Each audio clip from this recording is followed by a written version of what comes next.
Okay, welcome back. So now is the time where we finally get to start actually writing some code. And we're going to start by talking about HTML.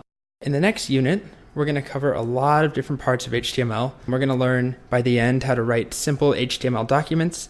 We want to understand the difference between closing and self-closing tags, tags with attributes. We want to definitely use MDN a lot, which you've already seen. And at the very end, I'll give you an image of a website, and you should be able to write the corresponding HTML. So translate an image to actual code. So we're going to start by talking a little bit about the history of HTML. So again, it stands for Hypertext Markup Language. Think back to that first introduction to front-end video.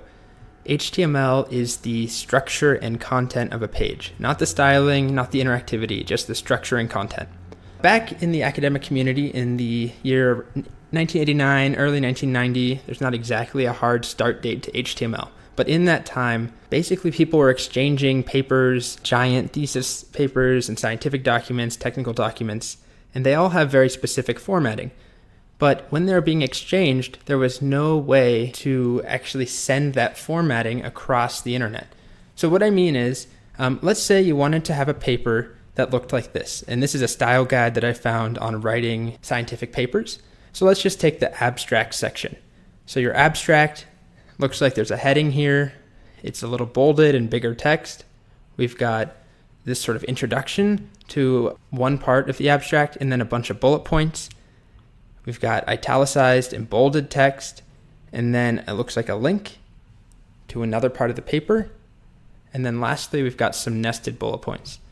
So this information, if I wanted to send this to somebody, but all that I could send is text. So I can't send an image of this. I can't send like the actual structure of it. All I can send is some text.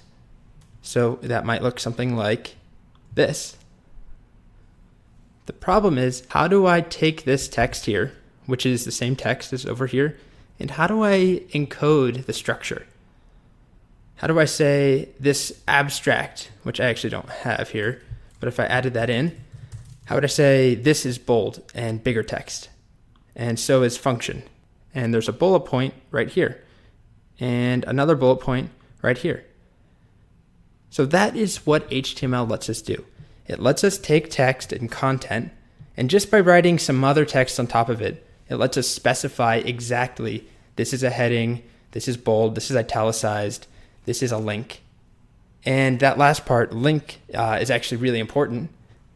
That's where the name comes from, Hypertext Markup Language, because HTML allows us to create hyperlinks, and linking documents together is really important. Many scientific papers are going to be referencing other scientific papers, footnotes, and all sorts of citations. HTML facilitated that and made a really big impact. And then it basically caught on. People realized it's pretty simple. It's not a very intimidating thing, so it moved kind of away from purely academic situations to kind of broader use. All the way up to MySpace. If you remember MySpace, or if you ever had a MySpace, you could actually edit your profile just by writing HTML. So there were people who were absolutely not technical, and they were still able to write HTML and CSS to add some interesting features to the page, to make some customized visuals. Okay, so let's keep that in mind. We have this giant thing of text that we want to be able to encode some structure in. I want to say, this is bold, or this is a bullet point, and so on. HTML allows us to do that using HTML tags. So what we basically do is we take some content in the middle and we sandwich it between an opening tag and a closing tag. This lets me specify specific parts of the page or of the paragraph or the content that I could say right in between these two tags is a bold, right between these two is a link, right between these two is italicized text, and so on. So I'll show you that. We could go through here and decide, okay, this is going to be a heading on our page, and we'll wrap it in an H1 tag, which we haven't introduced yet. We will get there, but for now, it lets us specify that this is the largest heading on our page. The next thing we might want to do is go ahead and make this bolded here.